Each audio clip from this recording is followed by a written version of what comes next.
The Education Secretary has insisted that children won't be split into winners and losers if grammar schools are reintroduced. It follows strong criticism of plans to bring back selection in state schools in England for the first time in decades.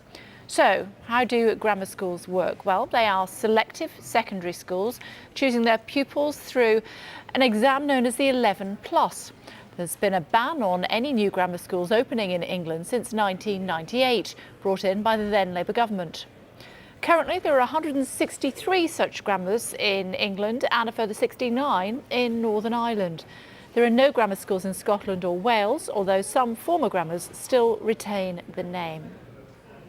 Compare that to the 1960s, when there were almost 1,300 grammar schools across the UK, with 25% of pupils attending them. The grammars were closed down or made non-selective due to unease about divisiveness and the limiting of life chances based on class. Many of the remaining grammars are in the southeast or other areas with strong conservative support. Despite the ban, the government did allow the expansion of an existing grammar in Kent last year.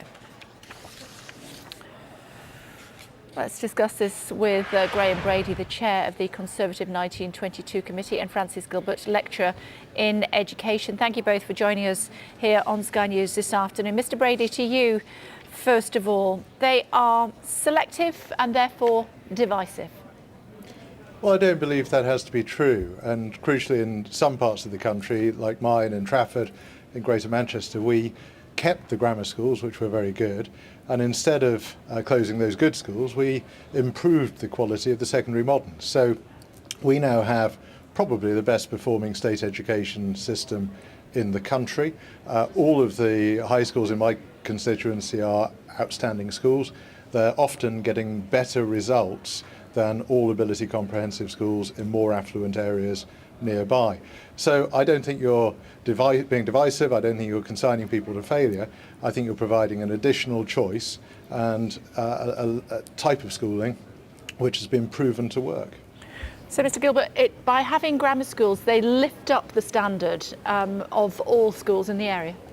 Well, all the evidence shows that more grammar schools will be a disaster for the country. We know from Kent, which is one of the wealthiest boroughs in the counties in the country, that educational standards overall are much lower than in much poorer places like Tower Hamlets and Hackney, where there's a non-selective system. And also grammars are very socially divided. So on average, less than 5% of pupils on free school meals, which is a benchmark for poverty, go to grammar schools, whereas the national average is about 15 to 20%.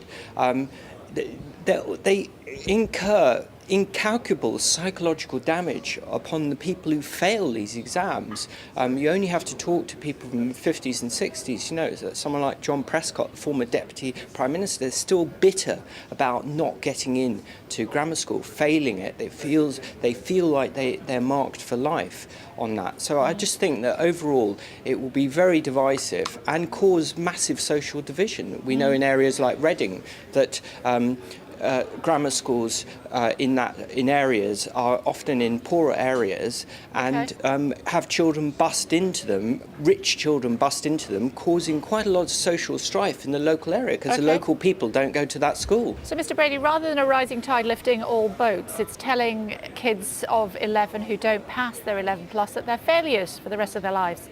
Well, I don't believe that's true. If you send children to a good school, which is well suited to their own abilities, their own aptitudes, their own pace of learning, they're more likely to get good results out of that. But on the point about social selection, I think it's really important to say, if you close down most of the grammar schools in the poorer parts of the country, which is what was done in the 60s and 70s, there's no surprise that you end up with fewer people on free school meals in the grammar schools.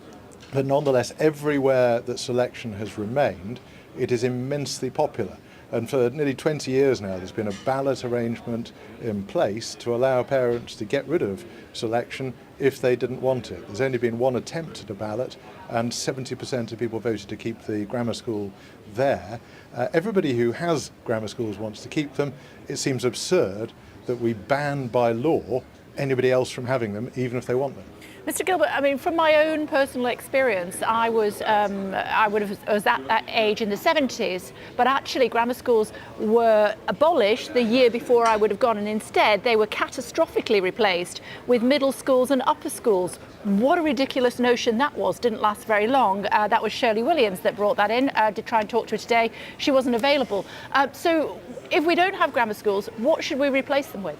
Well, we need to replace them with schools like you find in Tower Hamlets. My own son went to the local comprehensive Bethnal Green Academy in Tower Hamlets, a mixed sex, non-selective school. It just achieved amazing GCSE results, as most of the children did in that school, and 80% of them on free school meals, and they entered the school often on very low levels. 80% of them would have failed the 11 plus and been sent to a secondary modern, and we know from evidence from the 50s and 60s that they would have failed because they went to a school that was for losers. If you just have to walk around, as I've done, through secondary moderns, and you go into Kent and you just see how damaging it is to label a child at 11 as a failure, which basically 3/4 of children are labelled if you have a grammar school system. Only 25% of people actually go to the grammar school. So obviously the people who send their children to the grammar schools like them, but overall I think Mr. Brady's been very selective with his figures. Most parents are not in favour, and they're certainly not in favour of it if their child goes to a secondary modern, often pulling their hair out, because those schools, it's very, very difficult, even if you've got great teachers, to motivate children who've been labelled failures by the government, by the system. And it's just not fair. Okay. It's too early for selection. Well, let's bring in Mark. He's actually sent us this video. Interesting to hear what you think about this, Mr. Brady. He thinks a return to grammars would be a backward step. Are men's and women's brains hardwired to think differently? Who cares? The reality is that we do tend. That was one from yesterday, so we'll come back to the one that we did want to bring to you, Mr. Brady. But basically, what we're hearing from Mark, and hopefully we'll hear from him just a second, he said that basically, underlining from what we're hearing there from Mr. Gilbert, that kids are feeling and are being labelled failures at the age of 11, not just by those kids around them, but also by the state. Now, perception is reality. How do we get rid of that stigma? Well, you get rid of it by having good schools, and I don't think any of the children in my constituency who go to the excellent, outstanding high schools feel that they've failed in any way, and they get tremendous results at the end of it, and the whole system works. And as I said before, crucially, if people didn't like the system, there is a method, a ballot mechanism in place to get rid of it. But the majority of people are very strongly in favour of this. And of course, what's being proposed now isn't some massive top-down reorganisation of education. What it is simply lifting a statutory prohibition which would allow communities to have a selective school if they want it. So let's just trust people. Let's, instead of telling people what they should or should not be allowed to have, allow people to make these choices for themselves. And I think in many cases they will choose to have some selective schools as part of a mix of different types of school. Okay, now let's see if we can get Mark this time. He has sent us this video. I hope you're both listening very carefully. There'll be some questions at the back. Here we go.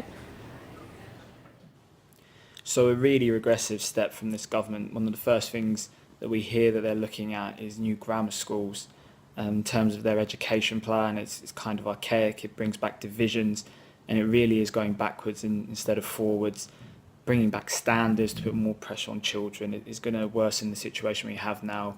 We've heard from Childline that the number of calls from children relating to suicidal thoughts has doubled in the past 5 years, and this really isn't going to help that. Yeah, that's properly serious stuff, Mr. Brady, right there. It certainly is, and I think we should be very worried if the number of children having those kind of thoughts doubles over the last 5 years. But of course, that can have nothing whatsoever to do with the current debate that's just begun about whether we should allow a little bit more freedom to people in this country to make their own decisions about what kind of schooling might benefit their children. And as far as the Prime Minister is concerned, Mr. Gilbert, we have heard from her, and she says that, you know, we already have selection in that people move to more expensive areas in order to go to a better school. So this is basically, from what is being suggested by the government, this is just legitimising that in the form of grammar schools. Well, actually, what she's saying is quite misleading. If you look at the real statistics, the charity Bernardo's went into a detailed report called Unlocking the School Gates, and you can Google it and find it very quickly. And you'll find that often in richer areas, the poorer children don't go to those particular schools, and they're actually through backdoor selection, which is not to do with catchment area, but often there's aptitude tests that schools have, and now we'll have more grammar school type tests. The poorer children are locked out from their local school, and you'll see that in an area like Reading, which has a grammar school, and very few local children who are from poorer backgrounds actually go to it.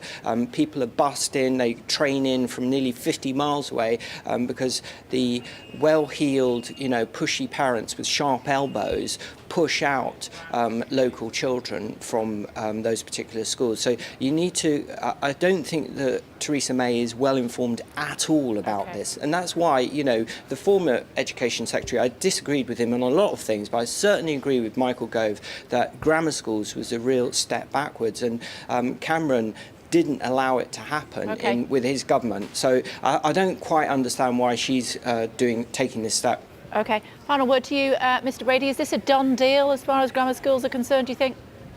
Well, I hope it is. The Sutton Trust, very respected body, its research said the most socially selective schools in the country are actually comprehensive schools in affluent areas. The other way we commonly select in this country, of course, is for people who can afford to pay fees to be able to go to schools of their choice.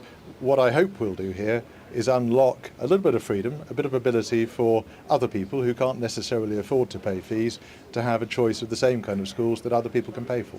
OK, good to talk to both of you. Thanks so much indeed for contributing this afternoon. We appreciate it. Thank you. Pleasure. Final word from Jim Edwards this hour. Jim is the founding editor of Business Insider UK.